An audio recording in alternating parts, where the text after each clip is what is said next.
Welcome everybody to the Mom Life Hack stage. For those of you that don't know me, I'm Carly Silberstein. I am a mom to a 16-month-old, and I run a company called Redstone Agency. We're an event management agency. So we've been, exploring the virtual event world over the past couple of months and working at home and navigating the pandemic and going from in-person events to virtual, similar to the one that you're attending today. So it's been an interesting time for sure. I am joined today by Amanda Jewson, who is a sleep expert and runs a company called Baby's Best Sleep. And today she'll be talking to us about staying sane about baby sleep, or at least trying to anyways. And I've had the pleasure of taking her master classes, and my baby sleeps almost 12 hours. So you're in good hands. Amanda, over to you to take it away. Yay. Thank you, Carly. Thank you so much. I love that little plug. Hi, everybody. I don't know who's here and who's not. So if you're here, I'd love if you could head over to the MomFest stage, send me a little note that you're here.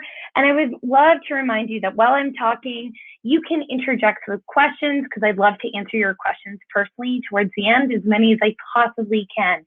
So if there are any questions as you are going through, please hit me up and I would love to answer them. So first, I wanted to talk about baby sleep and staying sane and why we need to stay sane. And that's mostly because it's really hard to when your baby isn't sleeping well. Hey, Asana. So when your baby isn't sleeping well, everything sucks, right? And it's really hard to stay sane and together and feeling like you are a human being. And so we're going to talk about some of the reasons why you might be feeling that way. And then I'm going to give you some real tangible tips that you can use tonight if you wanted to help with your baby's sleep. But again, if anything that I'm saying isn't hitting for you, or if you'd like more information, definitely send me a little note in the chat box and we'll make sure to answer it. So I am sharing my presentation below, so you could just follow along with me. My name is Amanda. I am a sleep enthusiast. I'm a former teacher, so I think I do a good job at explaining the whys and the hows around baby sleep. It's just who I am. I'm a member of the Association of Professional Sleep Consultants, and I am a deliverer of literally 1,000 hours plus of sleep worldwide, which is really exciting. You may have seen me on TV while your child is yelling something. So if you have, I've been on the morning shows, breakfast television, Your Morning, all of those good stuff. So you may have seen me before. Okay, so why I love doing what I do, it's because sleep deprivation is the most common brain impairment, okay? So if you are walking around tired, exhausted, pooped, this is a quote from William C. Dement, who is a leading sleep researcher. I have his book linked right here, The Promise of Sleep. He talks about all the ways that grown-ups can be really brain impaired when they are tired. And why do I bring this up? Well, because you are a grown-up, and so you need sleep. And so when people are thinking about sleep, they're often thinking about their baby. What can I do for the baby? But guys, I'm here for the moms. And why? Because baby sleep is all about your sleep.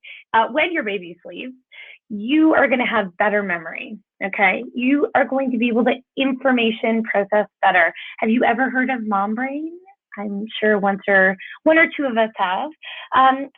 Rest and repair. Your body's going to rest. You're going to repair. You're going to feel really good. And you are going to be able to mood stabilize. So postpartum anxiety, depression, closely linked with a lack of sleep. So if any of this is really ringing true for you, you're probably not alone, and you're probably not imagining things. And this goes back to the keeping parents sane, right? How to stay sane and why you may be feeling not sane. So I like to mention these little tidbits here, because I think for moms, we sort of say, okay, you had a baby, you're not supposed to sleep for a gazillion years, and good luck, and you should be fine. The research is actually pointing in a very different direction. So these are some of the things that you may not be aware of when you're not sleeping. So we know that after daylight savings time in the spring, when people typically lose an hour of sleep, we see more severe accidents, reported. So driving, walking, talking, we tend to be more clumsy. Heart attacks increase. And this is my favorite one. The severity of penalties from judges increase. So if you are in court after daylight savings time, it may not be the best day for you. We see less testosterone in men. It ages men 10 years. We see menstrual cycle deficiencies when we're not getting enough sleep, cardiovascular issues, natural killer cells in the body reduce. So things that are killing cancer and infections, they naturally reduce with a lack of sleep. You're 10 times more likely to catch a cold. And there has been some more recent research into the flu vaccine being less effective on a crappy night of sleep. So when we know that our body isn't really working at its peak capacity without sleep, it begs the question, why aren't we helping mom sleep? And why are we normalizing the lack of sleep? So that's why I'm here. The sleep duration recommendations, and I have this for everyone. This is from the National Sleep Foundation. We see that most adults need anywhere between 7 or 9. The light turquoise numbers here are people who are on the kind of higher and lower end of the spectrum. You will see that anything less than 6 is probably problematic, okay? And I would love, so many of you are like, I would love to get 6 hours of sleep. How do I get that? I will show you. And you'll see here for your newborn, they should be getting anywhere from like 18 to 13 hours of sleep. You'll see that's a pretty big range, or sorry, 11 to 19. We're going to be seeing anywhere from 10 to 18 hours of sleep for infants, toddlers, anywhere from 9 to 16 hours. So you're going to see that's a huge range, and hopefully that can kind of normalize some of your baby's behavior as well. So while I am trying to get you lots of sleep, there is another part of me that wants to dispel these baby sleep myths that your baby needs to be sleeping like forever and ever and ever and ever, and that's not fun. So why do babies not sleep? Well, typically they lack a sleep dance, and a sleep dance are the series of behaviors that you and I do before we go to sleep. So, babies aren't born with the sleep dance. They have to be, they're learned, and you falling asleep, when I go to sleep, I kind of always go on my right side, and then I flip over to my left side, and I kind of put my hands up, and that's my sleep dance. And that is something I've developed over a long amount of time. Those are my routines. Any behavior present during falling asleep for your baby becomes their sleep dance. So whether that's rocking, feeding, soother, co-sleeping, if it's not intentional or wanted. Okay, so these are all things that can happen. How do we fix this? How do we stay sane? How do we keep our marbles amongst us? Number one, we fall asleep on our own. So in order for your baby to have sleep happen independently, we work slowly in teaching them fall asleep without the use of an external stimuli or association. So anything that's outside of your baby, anything that you have to do to your baby in order to fall asleep, generally becomes the thing that they require to sleep. And what I'm talking about is for babies 4 months plus. If you have a baby younger than 4 months, it's probably going to be really challenging for you to teach them this, but you can practice. And how I do that is maybe I'm going to show you some wake windows. If you're watching this on the extended ticket, you can, press pause, jot these down. There are some wake windows that you can follow. If you have a newborn, you're going to put them down essentially every hour, every 45 minutes to an hour. You can put your happy, calm baby down. When you put them down, they might actually fall asleep. The more you do that, the more they'll be able to do that on their own. And when you have an older baby, putting your baby down awake seems like the most impossible task. And I understand it does become a practice makes perfect thing. And if you are really struggling with that part, that's where calling a consultant, myself, or anyone on my team, we can really help you. Consistency. So whatever is happening at one sleep situation needs to happen at all of the sleep situations. So I often hear people say, I really, I want my baby to sleep through the night, but I would really prefer to co-sleep during the day. And I always say, I wish I could give you that. I wish I could say, yes, absolutely. Go ahead and do different things. But your baby is super smart. So they're going to have the question, why do I have to sleep alone at night when you sleep with me during the day? And that's what what I really like. So then your night's sleep may start to deteriorate when things stop looking the same. So it's really important that we do keep a consistent routine before all sleep schedules in order to maintain good sleep hygiene. Early bedtime. So, you know, I remember early on when I had my first child, people would say, oh, they go to bed too early. Aren't you worried about early mornings? But as you saw in those initial slides, babies need a lot of sleep.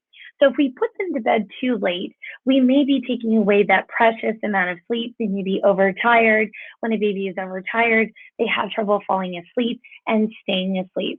So having a bedtime anywhere between 6:30 and 8:30 for your baby will be ideal and key in keeping them on track.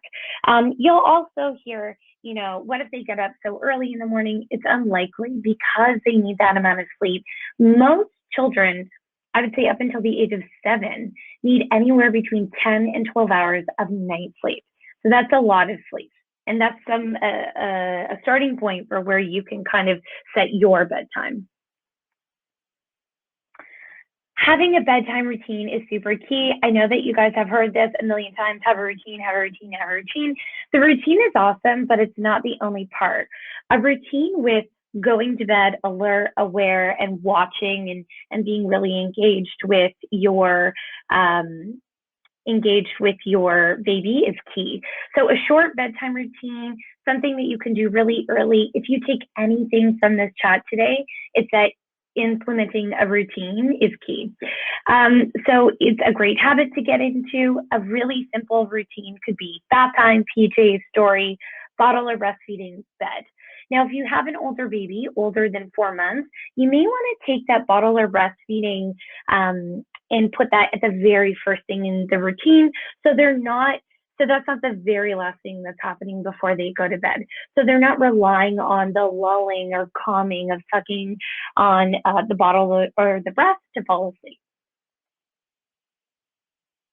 Oops.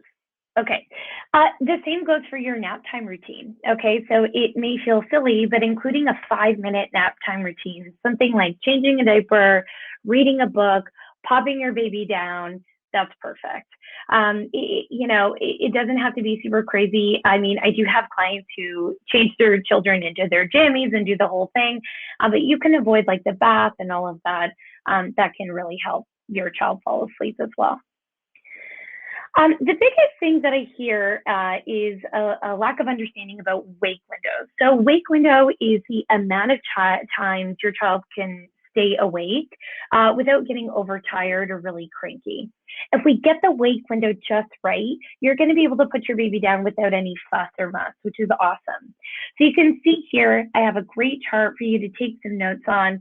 We're looking at anywhere from birth to 10 weeks, anywhere from 40 minutes to an hour. 11 weeks to 3.5 months, roughly 1.5 to 2 hours.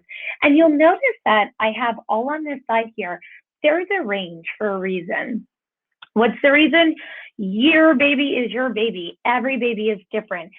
This is why, if you can't afford to work with a consultant or you are thinking about working with a consultant, we really do this work with you to perfect the work for your child specifically.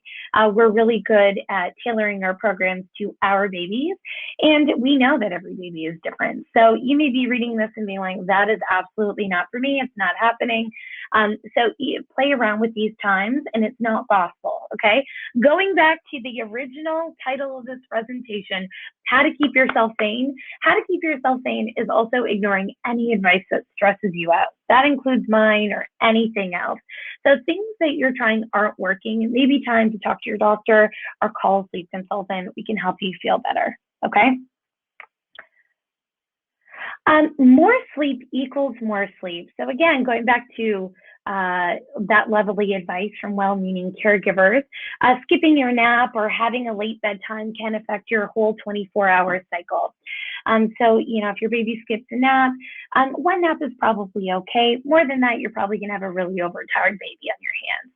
When you have an overtired baby, we have a baby who's mad at life, okay? And we don't want a baby who's mad at life. So you wanna make sure that you're getting the nap any way you can get it. If you're not looking for even independent sleep and you're co-sleeping and helping your child, if the one thing that you can do for yourself is not avoid naps, you'll be a lot better off for the night. Let's avoid overtiredness as much as you can. Okay, so you'll see I have a little chart here. Again, you can take some notes if you're on the extended ticket. Hopefully this is helpful to you.